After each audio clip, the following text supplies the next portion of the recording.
ये कैसा किसान बिल जिससे देश का किसान ही नाराज है और सड़क पर आंदोलन करने उतर पड़ता है। ये कैसा किसान बिल जिसको लेकर विपक्षी पार्टियों के विरोध की आवाज़ भी दबा दी जाती है। आखिर ऐसा क्यों है कि जिस बिल पर देश के किसानों से चर्चा होनी चाहिए, उनको कॉन्फिडेंस में लेना चाहिए, जिस बिल पर संसद में जमकर बहस होनी चाहिए या फिर उस बिल को सदन की सिलेक्ट कमेटी में भेजा जाना चाहिए, वो बिल सरकार अफरा तफरी में जैसे तैसे सदन में पास करा लेती है। कोरोना काल में ऐसी क्या आफत थी जो किसानों से संबंधित ये बिल सभी को विश्वास में लेकर पास नहीं कराए जा सकते थे? तो क्या इन तीनों बिलों के पास होने के बाद किसानों को उनकी फसल के लिए न्यूनतम प्राइस मिलने लगेगा? जवाब है नहीं, क्योंकि ये बिल तो एमएसपी यानी मिनिमम सपोर्ट प्राइस की तो वकालत करते ही नहीं। तो क्या इस नए कानून से सरकारी मंडियों में किसान का कॉन्फिडेंस बढ़ेगा? जवाब है, प्राइवेट प्लेयर के कदम रखने से सरकारी अनाज की मंडियों की आज नहीं तो कल ठप हो जाने की संभावना अब और बढ़ जाएगी। क्या किसानों की खुशहाली की कीमत पर प्राइवेट प्लेयर्स यानी कॉरपोरेट जगत के लिए रेड कारपेट बिछाया जा रहा है? जवाब है हाँ।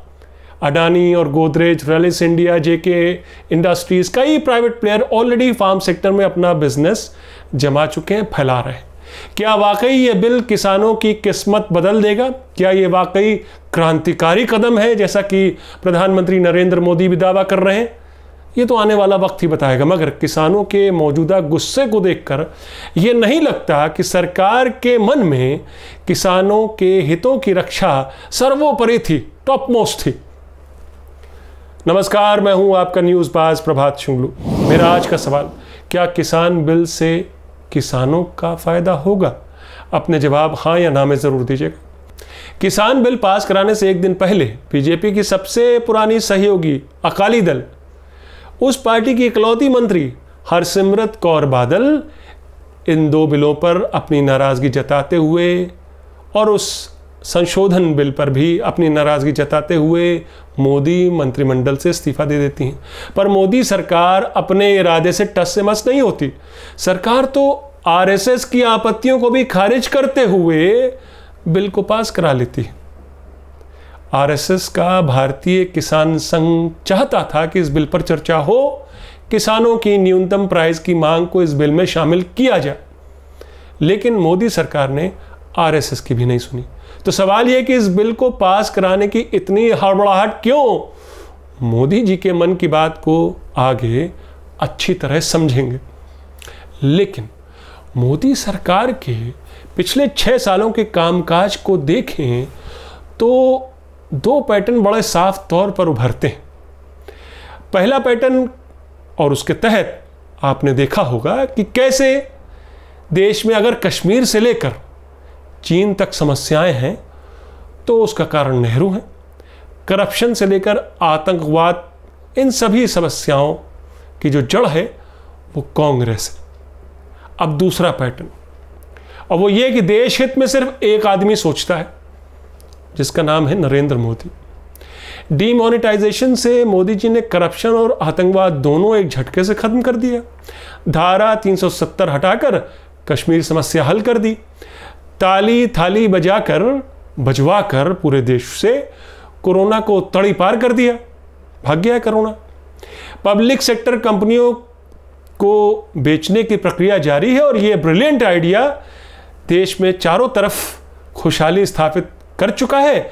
बेरोजगारी की समस्या काफुर हो चुकी है। चीन को लाल आंखें दिखा दी गई हैं क्योंकि उसकी फौजें लद्दाख छोड़कर वापस बीजिंग की ओर रवाना हो चुकी हैं। पाकिस्तान को मोदी जी ने इतना डांटा, इतना फटकारा कि उसने कान पकड़ लिए हैं और भारत से दोस्ती की भीख मांग रहा। ये दो पैटर्न तो आपने देखे ही होंगे। इन दोनों पैटर्न के अलावा एक तीसरा पैटर्न भी है, और वो ये कि देश में अगर एक पार्टी के पास ब्रूट मेजॉरिटी है, जो कि बीजेपी के पास है, तो उस पार्टी को ना तो कोलिशन के मित्रों की जरूरत है ना विपक्ष की। उस पैटर्न में लोकतंत्र और लोकतांत्रिक संस्थानों की अनदेखी भी शामिल है। किसान बिल के साथ भी यही हुआ। न इस महत्वपूर्ण बिल पर बहस हुई, न बिल को संसदीय कमेटी के सुपुर्द किए जाने की बात हुई, न ही विपक्ष की मांगों पर गौर किया गया, यहाँ तक कि आरएसएस के किसान संगठन के सुझावों को भी नजरअंदाज किया गया। बस जैसे तैसे बिल को अभूतपूर्व तरीके से सदन के शोर शराबे के बीच ध्वनि मत से पास करा लिया गया। और यह पहली बार नहीं है कि भारी विरोध के बावजूद मोदी सरकार ने इतने महत्वपूर्ण बिल पास कराए हों, चाहे वो संशोधन यूएपीए कानून से जुड़ा हो या आरटीआई कानून से। बहुमत का तांडव ऐसा है कि किसान की जायज मांगों को भी दरकिनार कर दिया गया। अभी कुछ दिन पहले ही पंजाब और हरियाणा के किसानों ने बिल के प्रावधानों के खिलाफ सड़क पर आंदोलन किया था, लेकिन उनकी सुनी नहीं गई, उल्टा बदले में उनको लाठियां ही मिली। सदन में जिस तरह से ये बिल पास कराए गए उसको लेकर राज्यसभा के उपसभापति के रोल को लेकर भी सवाल खड़े हो रहे किए गए। विपक्ष ने डिवीजन मांगा था, यानी वोट मांगा था कि ठीक है, आपको लगता है कि विपक्ष कमजोर है तो हम तो इस बिल पर एक साथ है, आप वोट करा लीजिए, डिवीजन की मांग की वोट करा लीजिए, दूध का दूध और पानी का पानी हो जाएगा। लेकिन डिवीजन की मांग को खारिज कर दिया गया, बल्कि ध्वनि मत से दोनों बिल पास हुए। जबकि ध्वनि मत तब होता है जब साफ हो कि सदन का बहुमत उस बिल के पक्ष में है। जाहिर है वो यहां पर वो केस नहीं था, विपक्ष अड़ा हुआ था कि उसके सुझावों को माना जाए। यह बिल किसानों के हित में नहीं है, इसलिए नाराज 12 विपक्षी पार्टियों ने, ऐसा पहली बार हुआ कि विपक्षी पार्टियों ने उपसभापति के खिलाफ, राज्यसभा के उपसभापति के खिलाफ अविश्वास प्रस्ताव लाने की ठानी कि उनको पद से हटाया जाए। यह पहली बार हुआ है, यह भी अभूतपूर्व रहा। यह अलग बात है कि विपक्ष का यह प्रस्ताव खारिज हो जाता है बाद में। सरकार एक नहीं 3 बिल एक साथ सदन में लाती है। पहला जो एसेंशियल कमोडिटीज एक्ट 1955 का संशोधन की बात करता है, तो इसके तहत अब सरकार जो है एक्स्ट्राऑर्डिनरी सर्कमस्टांसेस में ही अनाज के स्टॉक की सप्लाई को रेगुलेट करेगी, यानी बाढ़ सूखे की स्थिति में, यानी बड़े व्यापारी अनाज स्टॉक कर सकेंगे और अपने हिसाब से वो मार्केट में इस अनाज को आगे बेचेंगे, आगे उतारेंगे। स्वराज पार्टी के योगेंद्र यादव, जो किसानों के बीच ही रहकर पिछले कई सालों से काम कर रहे हैं, उनका मानना है कि किसान जब बेचना चाहेगा अनाज तो और आएगा प्राइवेट प्लेयर्स के पास, तो उनसे तो ये कहा जाएगा कि हमारे पास तो स्टॉक है जी, अब आप ये इस दाम में बेच सकते हो तो ठीक है। तो किसान क्या करेगा, कम दाम में ही बेचकर चला जाएगा। मगर जब दाम बढ़ेंगे आगे कभी, तो यही व्यापारी आगे बाजार में बड़े दामों पर अपना माल निकालेगा। सरकार तभी दखल देगी जब दाम एक तय लिमिट से ओवरशूट करते हुए, एक स्टीप हाइक होते हुए एक लिमिट को, एक थ्रेशोल्ड को क्रॉस कर जाएंगे, तब सरकार बीच में कूदेगी। नहीं भाई, एक बात और, नए कानून के तहत अगर व्यापारी एक्सपोर्ट के धंधे में भी है तो उसे और ज्यादा स्टॉक करने की इजाजत होगी।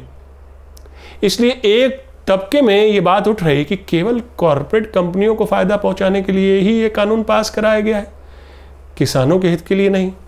जिसके पास वेयर हाउस है, जो बड़ी कंपनियां हैं जिनके पास ऑब्वियसली वेयर हाउस होगा, बनवाए जाएंगे और उनके पास स्टोरिंग फैसिलिटीज होगी, वो जो एक्सपोर्ट की बिजनेस में भी होंगे, उनको ये सब सुविधाएं होंगी। अभी पिछले हफ्ते ही सरकार ने प्याज का एक्सपोर्ट बैन कर दिया, जब उसने देखा कि अप्रैल से जून वाली तिमाही में प्याज के एक्सपोर्ट 30% बढ़ गई है। सरकार को डर था कि कोरोना में, लॉकडाउन में कहीं घरों में प्याज की कमी ना हो जाए, कि किसान एक्सपोर्ट कर रहे हैं, तो उन्होंने एक्सपोर्ट ही बैन कर दिया। यानी किसान एक्सपोर्ट नहीं कर सकता, प्राइवेट प्लेयर जब उतरेंगे और उनके बड़े बड़े वेयर हाउसेज होंगे तो वो एक्सपोर्ट भी करेंगे और उनको यह हक होगा कि अपने हिसाब से फिर तय करें चीज़ें। यानी किसान एक्सपोर्ट नहीं करेगा तो उसका माल तो खराब होगा और उसका खामियाजा कौन भुगतेगा? खुद वो किसान। अब देखिए, किसानों को एक्सपोर्ट पर भी पाबंदी, लेकिन नए बिल के हिसाब से जो प्राइवेट प्लेयर एक्सपोर्ट के धंधे में उन्हें ज़्यादा से ज़्यादा स्टॉक करने की इजाज़त होगी। अब दूसरे बिल पर आते हैं। एक दूसरे बिल के मुताबिक अब प्राइवेट अनाज मंडियों का बोलबाला होगा। सरकार कह रही एपीएमसी मंडियों में तो किसान को शुल्क और सेस देना होता है, प्राइवेट मंडियों में उसका ये खर्च, किसानों का ये खर्च बचेगा। मगर एपीएमसी मंडियां यानी सरकारी मंडियां बंद नहीं की जाएंगी, ये सरकार का दावा है।